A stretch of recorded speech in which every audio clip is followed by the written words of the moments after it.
This is NC Spin, an unrehearsed discussion on issues of interest to North Carolinians. Now, here is your moderator, Tom Campbell.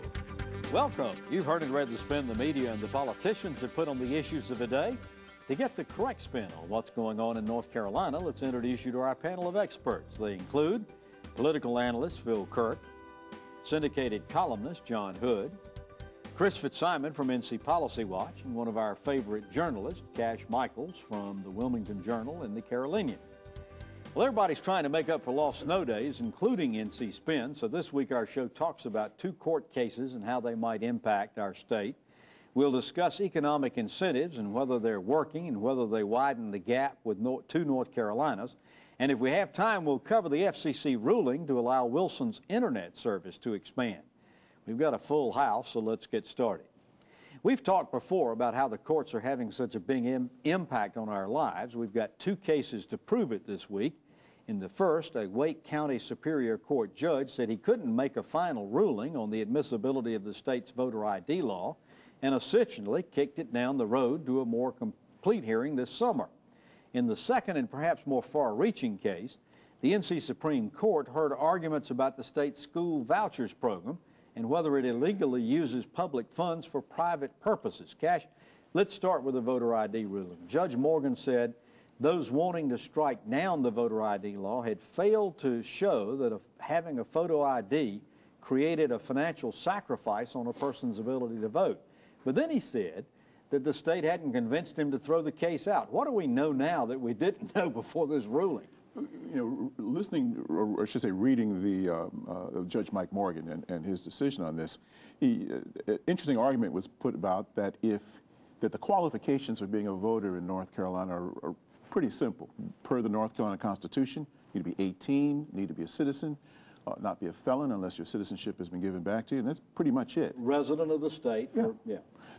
And so what they're saying is that if the legislature now adds on to qualifications, if they in effect are saying that to have a photo voter ID is now a qualification, that you cannot vote unless you have it, well then you can't do it legislatively, you have to do it by the Constitution. You have to amend the Constitution. And short of that, then what the legislature did in 2013 is wrong. Well, the judge seems to be convinced by that argument and said let the folks in federal court in July hear it. The plaintiffs in this case, John, seem to peg their case on the fact that this was going to create a financial sacrifice. Why did they make their case on this basis? I mean, obviously, you've got to pay for transportation to get an ID, but you could get a free ID even from DMV. I mean, why did they peg their case on this? Because as Cash was getting at, the main point the plaintiffs they're trying to argue that it is unconstitutional to require a photo ID. Well, just requiring a photo ID itself sounds a lot like identification requirements that no one would believe is unconstitutional. You know, prove that who you are by saying what your address is or something like that. So for this to rise to the level of a qualification to vote or the equivalent of a poll tax or something, there has to be a substantial burden.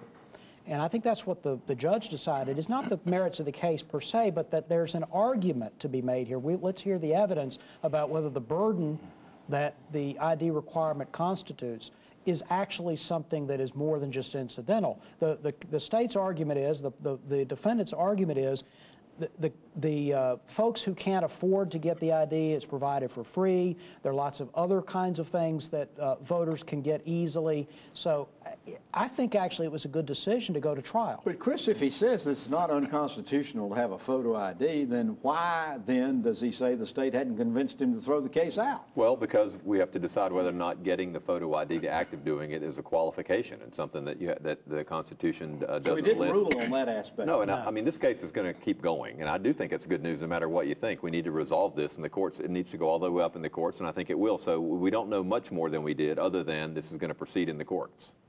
Phil, let's turn over to the school vouchers case. The Supreme Court held hearings about this.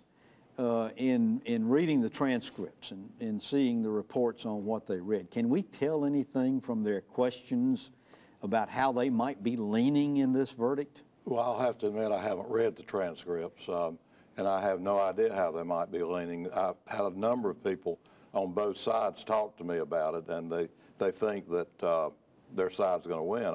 I tend to think it's unconstitutional, but I don't have a law degree. Well, the heart of the issue in this particular case, I think, is the public purpose of the public use of private use of public funds. And Bob Orr has been arguing that for many years, but it's been overturned by the Supreme Court in many instances, like in giving incentives and in the tuition tax credit for private colleges and universities. This is what I'm concerned about the argument. I think that it's unlikely the Supreme Court will decide that vouchers constitute a violation of the public purpose doctrine because they have previously ruled things that are unambiguously private, you know, like incentives for corporations. They've said, well, that's a public purpose because it has a general benefit for the people of North Carolina.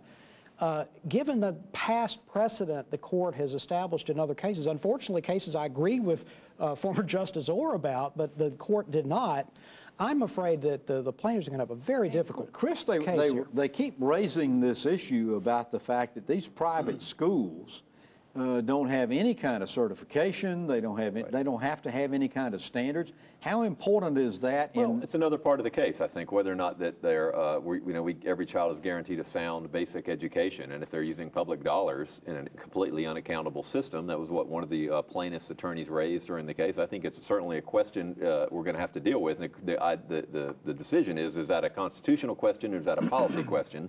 Obviously, if it's a constitutional question, it plays in this case. The plaintiffs believe it is.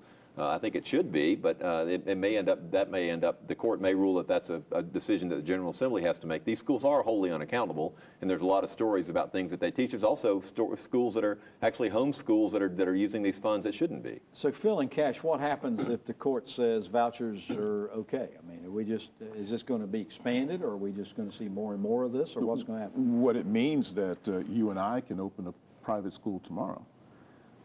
We can get $4,200 per family that applies from low-income families, and we can make out like fat rats with no accountability. Okay, well, so when do we open this new school? You let me know. Phil, what do you think? Well, I think the legislature, it'll go back to the legislature for them to appropriate more money and to expand it from just the narrow group that are qualified for it now. So and I think it will get bigger. I think with this legislature, it will get bigger. Representative Stam said before the 2011 session to Americans for Prosperity at a meeting that his goal eventually was to give a voucher to every kid who's currently in private school, not just kids who would leave public schools. And if you do that, it's hundreds and hundreds of millions of dollars. Wow. Well, if you like NC Spin and you want more, be sure to visit our website, ncspin.com, or NC Spin on Facebook. We've got exclusive video footage you can't get anywhere else. Plus, you can read perspectives from opinion leaders across our state. Get more balanced debate from the Old North State on ncspin.com or NC Spin on Facebook or at NC Spin Tweets. After these messages, we're going to talk about jobs money. NC Spin will return after these messages. The Legal Workforce Act is a bad idea. Forcing mandatory E-Verify before creating a 21st century guest worker program is bad for agriculture and it's bad for our economy. Wasting crops, closing farms, and importing our food are not acceptable consequences. We expect better. We must solve our current workforce needs first. Tell Congress to fix our broken immigration system the right way.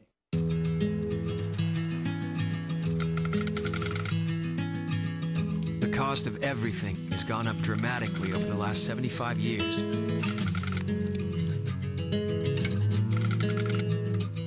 With one exception, keeping electricity affordable. That's the power of your co-op membership. Learn more at togetherwesave.com. North Carolina's Touchstone Energy Cooperatives, looking out for you. Every year, North Carolina patients undergo 635,000 same-day surgeries. 72% of these surgeries are performed in our highest-cost hospital facilities, adding as much as $2,000 to every procedure. The state's outdated Certificate of Need law prevents competition from lower-cost, higher-quality same-day surgery centers, inflating healthcare costs and limiting patient choice. Tell state lawmakers it's time to lower health care costs now. It's time to make a simple fix to an outdated law, increasing patient choice and lowering health care costs now. You can help. Visit reformconnow.com and tell lawmakers it's time for a simple fix to an outdated law. It's time to lower health care costs now.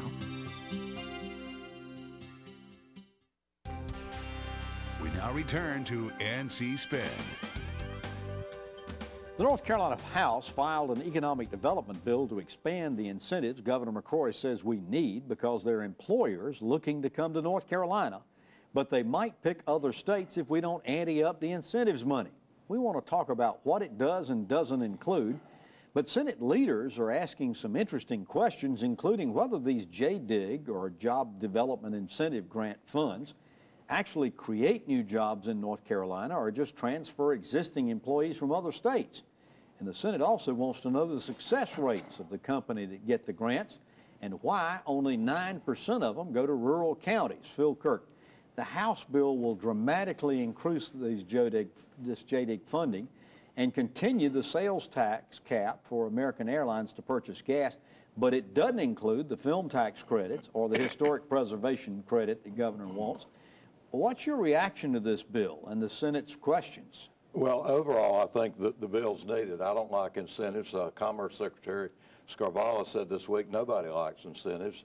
I think the film and historic preservation credits are not in there because they're very controversial, and they need the economic development incentives, the other incentives, passed because they're almost out of money if they're not already out of money. So I think you'll see bills dealing with those, but it keeps them separate. Now, we've been around a long time. We've been talking about two North Carolinas for as long as I remember. More JDIG money is not going to the rural areas because industry doesn't want to locate there. Exactly. Cash, I was going to ask you, I mean, they say only 9% of the JDIG money goes to these rural counties in North Carolina. The question is, how do you force an industry that doesn't want to locate in rural North Carolina to go there? What do you do? Can you do anything? One would think that you would enhance the incentives if that's possible.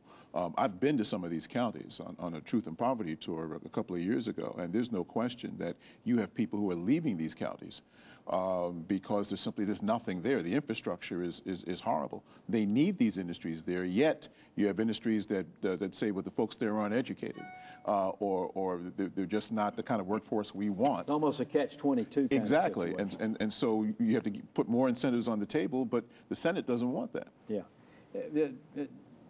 Chris, when the Secretary says the pipeline is full, does he mean that there are companies chomping at the bit to make a commitment to come to North Carolina if they can get the incentives money? Well, or is he just sort of holding a carrot out in front of us? I think that's one of the most frustrating things about this whole debate. We're going to have incentives in North Carolina. I don't think it's the best policy for North Carolina, but we're going to have them. The debate really is about what we do to attract business. Do we invest in infrastructure and community college training and schools and highways and things that businesses need?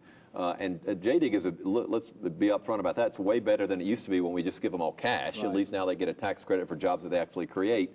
But we hear this all the time, that there are big fish out there, we're about to get them, but you know, it's all sort of secretive and we don't really know. I think that's as much to pass the legislation as it is to actually talk about specific companies. John, one of the questions that just keeps coming up to me is how in the world can our legislature say that they want to close a loophole? That's what tax reform was supposed to be about, closing loopholes and preferences and exceptions, and then turn around and say, and in that process say, okay, we're not going to continue the film tax credit. We're not going to continue the historic preservation credit. And then they turn around and give American Airlines a tax break. And also the House wants to add a tax break for companies that buy megawatts of electricity like Google and Apple with these big computers. Isn't that a disconnect here? I mean, well, not on the fuel tax. How do you justify Not this? on the fuel tax. There ought not to be sales tax charged to any input into a business that has a taxable product. So when we have taxes on tickets, on airline tickets, and that is the end user paying a tax on the service of flying a plane, then the inputs into that business, including fuel, ought not to be subject to the sales tax. So this is actually a case where people are completely misunderstanding. That is not a special break. That is the proper treatment of a business-to-business purchase. Now, on these other issues, though, you're absolutely right. There's a tension between tax reform principles on the one hand and incentives on the other. If they're going to do incentives, they actually should be grants of some kind, not done through the tax code, so you keep the tax code clean. That's not necessarily the way everybody wants to go. All right, so this bill's going over to the Senate, Chris. How are they going to change it? There's a lot of speculation that this is not going to look the same. No, but I think there'll be an incentive bill that passes. I mean, I think the governor has rallied the troops and gotten a lot of attention for this. I think there'll be, the secretary has been over there quite a bit. I think there'll be some incentive bill passed. I don't think it'll be as large as the House plan. It may not have everything that's in the House plan. It might not double JDIG. It might keep JDIG at the same level or slightly more while they have a big study. Senator Rucho said he wants to take a long look at the effectiveness of the program. That doesn't mean to me that he's going to want to double it. But Phil, the governor wants money this year, before the end of this fiscal year. Can he get it? Within the next 2 weeks. Yeah, can he get it? I believe he'll get some. I'm like Chris, I don't think he'll get as much as he wants, but there are always differences between the House and the Senate. I don't think this is any different. The gas tax bill that just came over from the Senate to the House has made a lot of changes in that. I don't think there's anything unusual about it. It's just how fast can they resolve their differences. After these messages, Greenlight gets the green light. NC Spin will return after these messages. Where do you go when you need to know? ANC makes it easy for you to get the information you need to make well-informed public policy decisions. Our members are industry leaders who are ready to share their industry-specific insights with you. Want to hear both sides of the story? ANC members can tell you. Just use the ANC member directory as your guide or call us directly. ANC members have the knowledge, expertise, and perspective you need to create public policies that are good for North Carolina. We are ready for your call. Medicaid system is not a perfect system. There are things that could be changed, but there's a lot that's going well with the system. Community Care of North Carolina is in place. It's a team of nurses, advisors, caregivers who help us out. We want to call and say, look, I've got Miss So-and-so here. She needs to have her weight checked each day because she's got congestive heart failure. Can you send one of those monitors out to the house and keep an eye on this and let me know if her weight goes up too much, because if it does, she's retaining fluid and she's going to be back in the hospital. We work together with them. That's a great system. It saves a lot of money. It's proven to work. We're not opposed to changing the things that need to be changed, but let's not throw out everything that we worked for the past 15 to 20 years. North Carolina's Family Physicians supports Medicaid reform that builds on our state's foundation of medical homes. OurNCHealthcare.com. Does your North Carolina business or organization have a story to tell? I'm Richard Campbell, and at Carolina Broadcasting and Publishing, we help tell stories that connect you to the people who will respond. We take the time to understand our clients' needs and what makes them unique. We craft their stories through the efficient use of words, images, and videos that resonate with their desired audience. We also know that a good story is incomplete without a call to action. On video, on air, online, and in print, from concept to final production, no one can help tell your story more effectively or affordably than we can. For special introductory offers, visit carolinabroadcasting.com or call 919-832-1416. Again, that's carolinabroadcasting.com. Let us help tell your story today.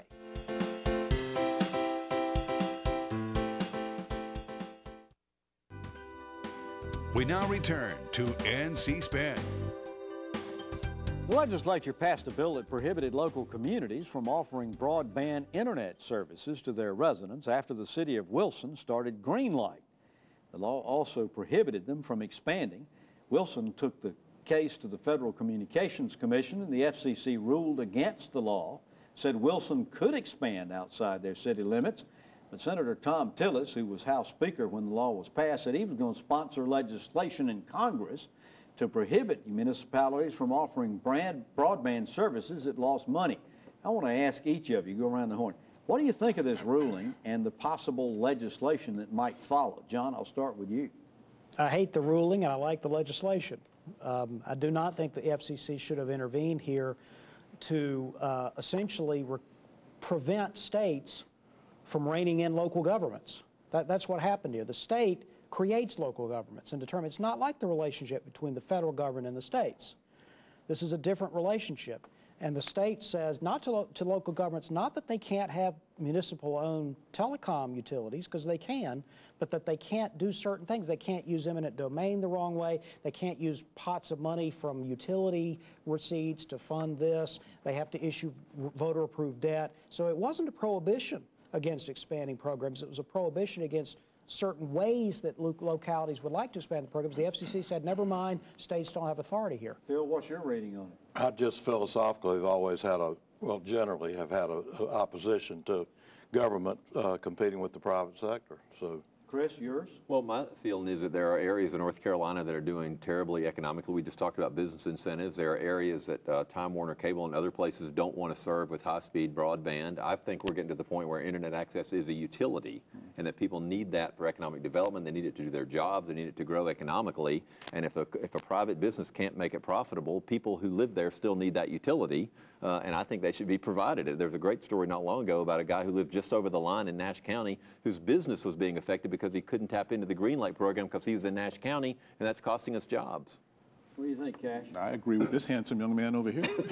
Well, okay. Were you looking toward me? Now. So at the heart of this comes the fact that Senator Tillis likes to talk about the fact that the city of Wilson was losing money on this service when they initiated it, I think beginning in 2008. What's the difference between that, Phil, and the municipalities who've been subsidizing electric companies and water systems and garbage services and so forth like that? I don't see much difference. That's why I'm afraid of expanding it over into the internet network issue. So, I mean, it could lead to the same thing without the safeguards, if that's the right word. Very quickly, are we going to see more of this, or the Senate, or the Congress going to pass a bill and they're going to put the kibosh on it? I think Congress may very well pass a bill, but then would the president sign the bill? The president clearly likes what his FCC did. All right, after these messages, we're going to ask the panel to tell us something we don't know. NC Spin is brought to you in part by the North Carolina Farm Bureau. The Farm Bureau and Agriculture. We keep North Carolina growing. Hi, I'm Linda Loveland. I want the best for my kids. Feeding them foods they like within my budget is a priority. But what do we really know about these foods? North Carolina farmers and food experts give you a website to find it all. FeedTheDialogueNC.com, a place where moms like you and me can learn more about the foods we eat and the farmers that feed us. Check it out. Add your input and help feed the dialogue. Let's talk food at FeedTheDialogueNC.com. Nobody ever imagined a mammogram machine being subject to CON law. If I want to invest our business dollars into technology that I think is going to benefit my patients, my customers, we should be able to do that. I think it's time to take a law that was intended to protect the citizens of North Carolina and now is harming them and change it. I'm Dr. Bruce Schroeder, and I support CON reform. Visit reformconnow.com. Medicaid system is not a perfect system. There are things that could be changed, but there's a lot that's going well with the system. Community Care of North Carolina is in place. It's a team of nurses, advisors, caregivers who help us out. We want to call and say, look, I've got Miss So-and-so here. She needs to have her weight checked each day because she's got congestive heart failure.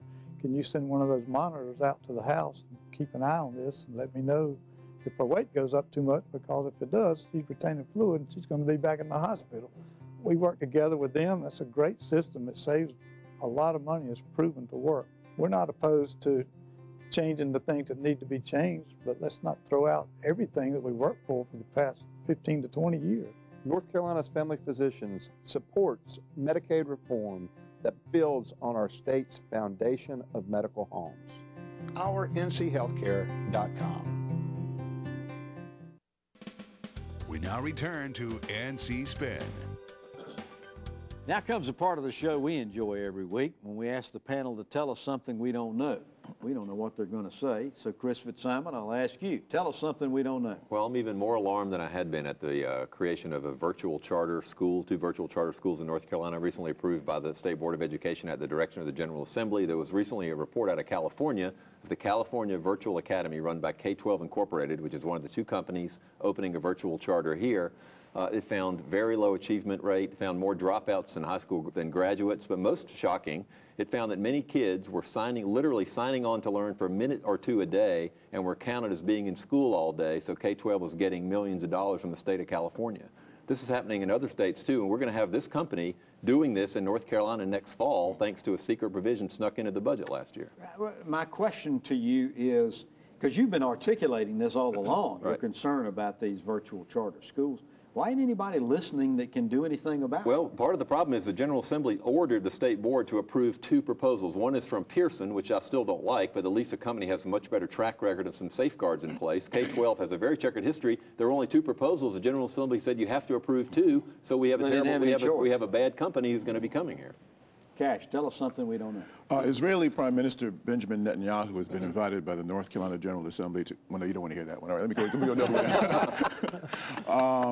We all know about how the UNC Board of Governors has ruled to indeed close, or has voted to close the 3 centers or institutes, Chapel Hill, East Carolina, and North Carolina Central University. I'm not at liberty to say exactly what, but there is going to be another shoe to drop, a very important shoe to drop in that whole scenario that may come before the end of term, before June, to say the least. But there is going to be a reaction to it, and I think it'll get folks get their attention. All right, now wait a minute. This isn't fair. Now you've gotten us teased here. What do you mean another shoe to drop? Well, something's going to happen. It's going to get people's attention. It's going to be really interesting. Relating to these 3 centers or other centers or? No, just period. In reaction to what happened. It's going to be to the Board of Governors, yes. Okay. There's no question about it. And this is the fuse that lit it, what their decision has been. So this is round 1. Trust me, when you see it, you'll know what I'm talking about. Phil Kirk. This is maybe something you don't need to know, but it's something you probably won't believe. It's about an NC Spin panelist by the name of Rufus Edmondson. He presented the Public Service Award to Chief Justice Sarah Parker at the North Carolina Chamber event this week. And Rufus talked almost as long about Justice Parker as he did about himself. I have no problem believing that. John Hood, tell us something we don't know. There have been recent battles in Washington, as we know, among Republicans about how to approach the president's immigration orders and other concerns they have. Richard Burr has clearly aligned himself with Speaker John Boehner, who's a friend of his, and if there was any other politician, he might face a primary challenge from his right, but I don't think that's going to happen in 2016. Interesting. Well, you've heard our spin on the issues of the day. To stay informed all during the week, give your feedback, and read our weekly columns, visit our website, ncspin.com, or catch NC Spin on Facebook. We hope you'll join us next week when we'll have more balanced debate for the Old North State. Until then, stay informed and watch out for the spin. Join us next week and get the spin on issues facing our state.